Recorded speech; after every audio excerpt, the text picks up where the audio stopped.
Chief Lee melirik Hailey dan Tyler dan langsung tahu bahwa mereka memiliki hubungan yang luar biasa. Kepala Lee berkata, "Ms. Camden, kami tidak punya hak untuk menangkap Tuan Jordan sampai ada bukti pasti yang memberatkannya. Jika Anda bersikeras bahwa kami menangkapnya, tolong tunjukkan bukti seperti video atau foto dia mencuri jam tangan atau bukti dia menjual jam tangan dengan imbalan uang. Juga, berhenti menyebut mantan suamimu pengemis atau tidak berguna.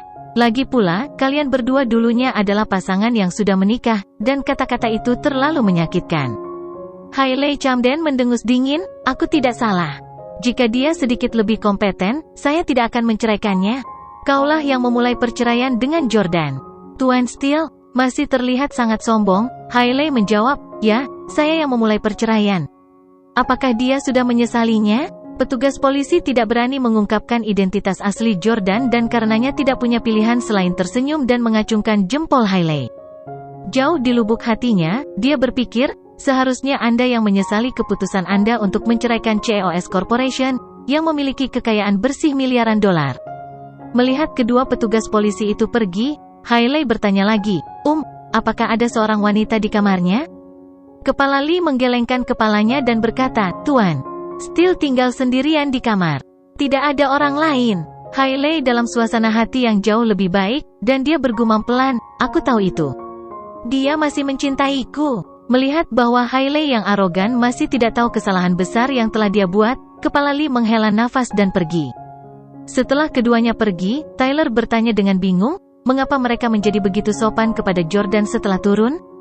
Hailey tidak memperhatikan detail ini dan hanya berkata, "Aku harus cepat-cepat menelepon ibuku untuk memberitahu mereka mengumpulkan bukti." Begitu Hailey mengeluarkan ponselnya, dia menerima telepon dari Drew sebelum menelepon Sylvie. "Halo, Drew." Hailey jarang menerima telepon dari Drew. Tetap saja, mereka baru-baru ini mulai sering menghubungi satu sama lain, mungkin karena Jordan. Berpura-pura sayang, Drew bertanya, "Hailey, bagaimana keadaanmu? Saya mendengar Anda menelepon polisi. Apakah mereka tidak membawanya ke kantor polisi?" Hailey menjawab dengan jujur, "Tidak, petugas polisi mengatakan bahwa mereka tidak dapat menangkapnya karena tidak ada bukti." "Bukti? Bukti apa yang mereka inginkan?" tanya Drew. Hailey menjawab, "Bukti pencurian arlojinya atau tanda terima penjualan arloji itu." Drew memikirkannya sebentar dan merasa tidak mungkin ada bukti Jordan mencuri arloji karena dia bukan pelakunya sejak awal. Namun, sekarang arloji itu ada di tangan Drew, dia bisa saja mengarang bukti terhadap Jordan untuk menuduhnya menjual arloji itu.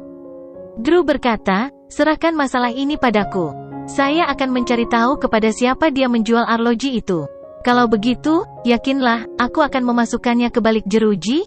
Setelah menutup telepon, Hailey panik dan terus mengacak-acak dan mengutak-atik rambutnya. Dia ingin menghukum Jordan agar dia memperlakukannya seperti ratu lagi dan memanjakannya seperti dulu. Di sisi lain, dia ingin Jordan mematuhinya tanpa membuatnya marah atau menentangnya. Di sisi lain, dia sangat tidak ingin Jordan dihukum secara hukum.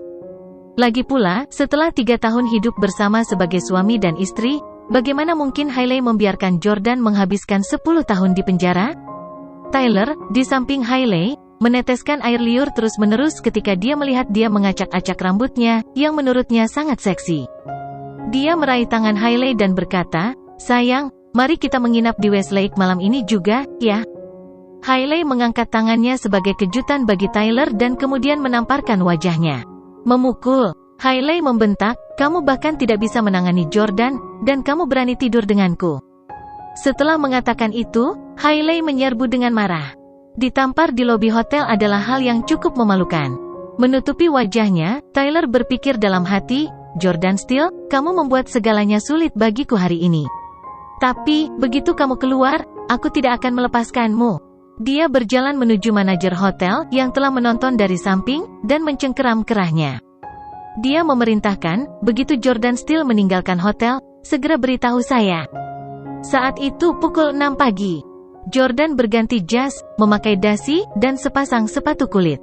Dia kemudian waks rambutnya dan menatanya menjadi pompadour samping, membuatnya terlihat ramah tamah dan sangat mirip dengan CEO perusahaan. Itu adalah pertama kalinya Jordan mengenakan setelan jas dalam 3 tahun terakhir. Dia memperhitungkan bahwa bahkan Hailey tidak akan bisa mengenalinya selama beberapa detik setelah dia melihatnya.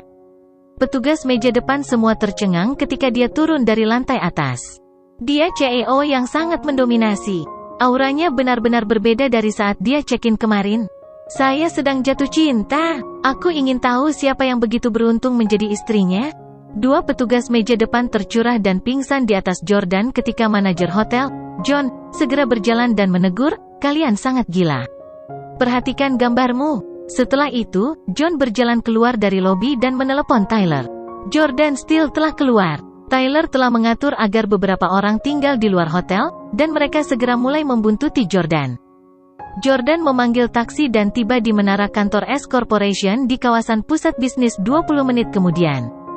Itu adalah hari pertama resminya bekerja sebagai CEO. Jordan turun dari mobil dan menatap menara megah dengan senyum di wajahnya. "Victoria Clarke, Anda bersumpah untuk memutuskan semua mata pencaharian saya kemarin. Aku ingin tahu bagaimana sikapmu saat melihatku hari ini?" Jordan bersemangat untuk mengambil peran sebagai CEO yang mendominasi setelah menghabiskan 3 tahun sebagai menantu yang tinggal di rumah.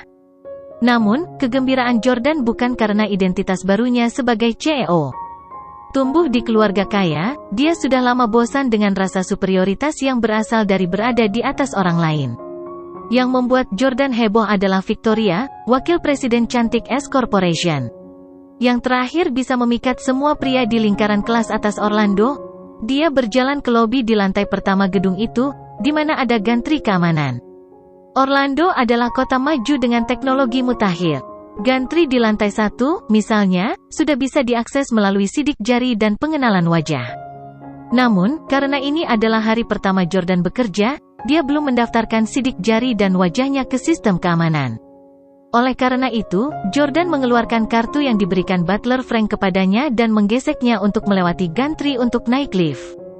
Ketika dia tiba di lantai kantor Presiden S Corporation, belum ada seorang pun di kantor.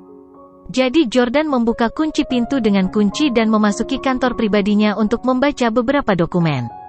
Pada saat yang sama, orang-orang yang dikirim Tyler untuk membuntuti Jordan juga melapor kepadanya. Collins, Jordan Steele telah memasuki menara kantor S Corporation di kawasan pusat bisnis. Apa? Pada saat ini, Tyler masih berbaring di tempat tidur dan bingung mendengar bahwa Jordan telah pergi ke S Corporation. Untuk apa Jordan Steele di sana? Miss Clarke, wakil presiden S Corporation, mengatakan dia akan memastikan Jordan tidak akan pernah tinggal di kota ini di masa depan. Mungkinkah Jordan ada di sana untuk membalas dendam pada Nona Clarke? Tyler meminta nomor telepon Victoria di pesta ulang tahun Nyonya Camden kemarin. Sebagai seorang pria, dia juga sangat tertarik pada Victoria. Dia akan rela kehilangan 10 tahun umurnya dengan imbalan kesempatan bercinta dengan Victoria sekali di ranjang besar. Sayangnya, dia tahu bahwa, mengingat standar Victoria, dia tidak akan pernah menyukainya. Tyler memutar nomor telepon Victoria. Telepon berdering beberapa kali sebelum Victoria menjawab dengan suara lelah, "Siapa yang berbicara?" Tyler tersenyum dan berkata, "Nona Clarke, ini Tyler. Aku bersulang untukmu di perjamuan ulang tahun Nyonya Tua Camden tadi malam." Victoria menyetujui dan bertanya, "Tuan Collins, apakah ada alasan Anda menelepon pada jam selarut ini?" Tyler menjawab dengan cemas, "Nona Clarke, Anda masih ingat Jordan Steele, menantu Camdens, bukan? Kemarin, kami berdiri dalam solidaritas dengan Camdens. Kami bersumpah untuk memastikan bahwa Jordan Steele tidak akan pernah bisa mencari nafkah di kota ini mulai sekarang. Bajingan itu pergi ke perusahaanmu pagi-pagi sekali hari ini.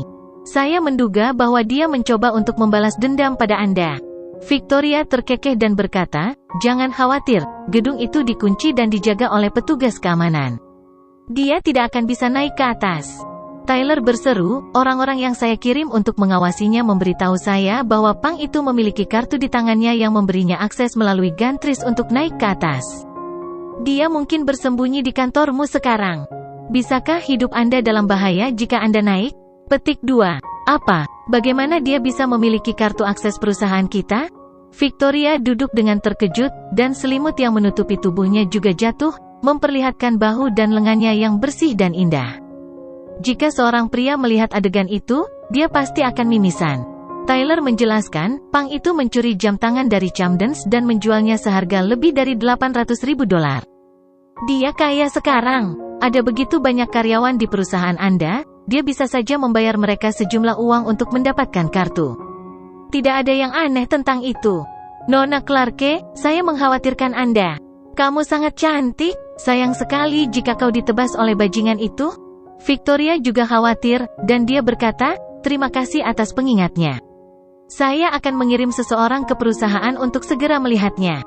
Petik 2. Ya, aku akan pergi membantumu di kantor juga. Nona Clarke. Tyler mengambil kesempatan ini untuk menyedotnya. Mendengar betapa hormatnya dia, Victoria tersenyum tanpa berkata apa-apa. Setelah itu, Victoria langsung menelepon sekretaris pribadinya, Ashley Ross. Ashley, segera pergi ke kantor dan periksa apakah ada orang yang mencurigakan. Jika ada, segera hubungi polisi. Setengah jam kemudian, seorang wanita yang mengenakan kemeja putih, rok sutra hitam, dan kacamata berbingkai hitam bergegas ke gedung kantor S Corporation. Selamat pagi, Nona Ross. Petugas keamanan yang sedang bertugas membelalakkan matanya saat melihat Ashley Ross. Meskipun Ashley Ross lebih rendah dari Victoria dalam semua aspek, yang terakhir terlalu jauh dalam hal status di mata petugas keamanan. Sebaliknya, Ashley Ross adalah orang yang sering diimpikan oleh petugas keamanan gedung. Selain itu, Ashley Ross adalah seorang sekretaris dan sering mengenakan setelan bisnis yang membuatnya tampak seperti pramugari, meninggalkan banyak imajinasi dan fantasi mereka. Pagi, Ashley Ross menjawab acuh tak acuh dan bergegas ke atas. Setelah akhirnya tiba di lantai tempat Jordan berada, Ashley Ross menemukan bahwa pintu itu secara mengejutkan telah dibuka oleh seseorang. Dia pikir itu rekannya, tetapi setelah memanggil 2 kali, tidak ada yang menjawab. Tiba-tiba, dia menemukan bahwa ada seseorang di kantor presiden. Dia pasti orang mencurigakan yang disebutkan Miss Clarke, kan? Ashley Ross segera mendorong pintu dan bertanya, siapa kamu? Bagaimana Anda bisa masuk? Apa yang kamu coba lakukan masuk tanpa izin di kantor kami? Petik 2. Jordan sedang membaca laporan perusahaan dan terpana melihat Ashley Ross. Dia bertanya, siapa kamu? Ashley Ross mengangkat kacamata berbingkai hitamnya dan berkata, saya sekretaris pribadi Nona Clarke, Ashley Ross. Jordan menatap ansambel seksi Ashley Ross dan bertanya-tanya, mengapa Victoria ingin memiliki sekretaris yang begitu menarik? Bukankah itu kebiasaan laki-laki yang biasa? Mungkinkah Victoria itu lesbian? Victoria berbaur dalam masyarakat kelas atas Orlando dan karenanya, tahu semua Taipan. Dia juga memiliki daftar pelamar yang panjang. Namun, tidak ada yang pernah mendengar dia punya pacar. Mungkin Victoria Clarke menyukai wanita? Hei, apa yang kamu pikirkan? Cepat dan jawab aku. Kenapa kamu ada di sini di kantor kami? Petik 2. Ashley berkata dengan suara tegas. Jordan tersadar kembali dan berkata, saya Jordan Steele, presiden baru S Corporation. Rahang Ashley Ross ternganga, dan mulutnya terbuka lebar hingga bisa memuat sebutir telur. Saya minta maaf, Tuan Steele, aku terlalu bodoh. Karena Anda memiliki kunci pintu, Anda harus menjadi presiden. Tapi, tolong maafkan saya, Nona Clarke mengatakan bahwa ada orang yang mencurigakan di kantor, jadi saya. Jordan terkejut setelah mendengar penjelasannya. Orang yang mencurigakan. Sial, Camden telah membuntutiku. Hama pengganggu yang tidak mau meninggalkanku sendirian. Jordan segera mengetahui apa yang sedang terjadi. Oke, kamu boleh keluar dan melanjutkan tugasmu. Oh, omong-omong, saya mendengar bahwa Nona Clarke adalah wakil presiden paling cantik di kota. Jadi ketika dia tiba, katakan padanya untuk segera datang ke kantor saya. Saya ingin melihat betapa cantiknya wakil presiden perusahaan kami sebenarnya. Petik 2. Jordan menginstruksikan Ashley. Ya, Ashley berjalan keluar dari kantor presiden, pergi ke kamar kecil di lantai yang sama, dan menelepon Victoria Clarke. Nona Clarke. Victoria sudah dalam perjalanan untuk bekerja ketika dia berbicara dengan Ashley Ross melalui telepon melalui fungsi Bluetooth di porsenya. Ashley, bagaimana? Sudahkah Anda mengetahuinya dengan jelas? Apakah ada orang yang mencurigakan di kantor? Ashley berbisik, sudah, dan tidak ada orang yang mencurigakan, tapi ada seseorang yang ingin kau temui. Siapa? Victoria bertanya dengan rasa ingin tahu. Ashley adalah orang kepercayaan terpercaya Victoria yang akan diajak bicara oleh Victoria tentang segala sesuatu di bawah matahari secara pribadi. Ashley berseru, ini Tuan Steele, presiden baru perusahaan kami. Dia sudah sampai di kantor kita, dan dia bilang ingin bertemu denganmu. Apa? Tuan Steele ada di kantor? Victoria sangat bingung sehingga dia hampir menabrak Land Rover. Dia sudah lama menantikan untuk bertemu dengan presiden baru. Karenanya, Victoria menginjak pedal gas dengan keras, dan kecepatan mobil langsung meningkat menjadi 100 km per jam. Dia bahkan terus-menerus menyalip beberapa kendaraan, semua demi bertemu Tuan Steele lebih cepat. 10 menit kemudian, Victoria tiba di lobi di lantai pertama gedung perkantoran. Nona Clarke, Tyler, yang telah tiba lebih awal, segera memanggil Victoria ketika dia melihatnya. "Ten Collins." Victoria segera mengenalinya. Tyler berjalan dan bertanya dengan prihatin, "Nona Clarke, saya takut Pang Jordan akan menyakiti Anda, jadi saya bergegas ke sini untuk membantu Anda. Biarkan aku naik ke atas bersamamu." Victoria pernah makan malam dengan ayah Tyler. Tapi, menurutnya, Tyler adalah juniornya dan tidak memenuhi syarat untuk bergaul dengannya. Oleh karena itu, dia menolak, "Tidak perlu untuk itu. Saya sudah memeriksa dan menemukan bahwa tidak ada orang yang mencurigakan di kantor. Saya memiliki sesuatu yang mendesak untuk ditangani. Aku akan ke atas dulu." "Hei, jangan pergi, Nona Clarke, percayalah, Jordan Steele benar-benar ada di atas," seru Tyler. Namun, Victoria mengabaikannya dan dengan cepat naik lift untuk naik ke atas. Begitu pintu lift terbuka, dia melihat Ashley mengobrol tentang sesuatu dengan beberapa karyawan wanita lainnya. "Nona Clarke, Anda di sini." Ashley berseru dengan kegembiraan tertulis di seluruh wajahnya. Victoria mengangguk dan melirik supervisor Departemen Investasi dan Magang yang berada di samping Ashley. Dia bertanya, "Mengapa kalian di sini juga?" Supervisor dan magang keduanya perempuan dan sama-sama bersemangat. "Ashley baru saja memberitahu kami bahwa presiden perusahaan kami yang baru diangkat telah tiba dan dia sangat tampan. Jadi kami bergegas tanpa memakai riasan apapun." Petik 2. Mereka berdua tinggal di sebuah apartemen sewaan yang bisa dicapai dengan berjalan kaki dari kantor. Victoria bertanya dengan heran, "Oh, seberapa tampan dia?" Ashley menjawab dengan penuh semangat, "Dia lebih tampan dari seorang selebriti, dan dia juga sangat muda. Dia tampaknya berusia sekitar 23 tahun. Petik 2. Begitu muda? Victoria sedikit terkejut. Dia sudah berusia 32 tahun, namun, dia jauh lebih muda. Ashley mengayun-ayunkan tangannya dengan penuh semangat. Dia pasti pewaris keluarga yang sangat kaya. Kalau tidak, bagaimana dia bisa tiba-tiba diangkat sebagai presiden? Pacar masa depannya akan sangat beruntung. Petik 2. Victoria memelototi mereka bertiga dan mencaci, "Kalian bertiga gila. Jangan menyimpan desain pada Tuan Steele." Ashley berkata, "Kami tidak layak untuk Tuan Steele. Dia presiden yang sangat mendominasi. Hanya Anda yang bisa cocok dengannya, Nona Clarke. Ngomong-ngomong, Nona Clarke, Tuan Steele ingin Anda pergi ke kantornya segera setelah Anda tiba." Supervisor Departemen Investasi berkata, "Ya, saya mendengar Ashley berkata bahwa Tuan Steele memuji Anda karena menjadi wakil presiden tercantik di kota. Dia mungkin datang pagi-pagi hanya untuk melihatmu lebih awal." Petik 2. Mendengar kata-kata mereka, Victoria tersenyum. Dia tidak ingin bertingkah seperti wanita gila pria seperti mereka bertiga. Oleh karena itu, dia mengacak-acak rambutnya dan berkata, "Saya telah menjadi bagian dari lingkaran bisnis Orlando selama bertahun-tahun.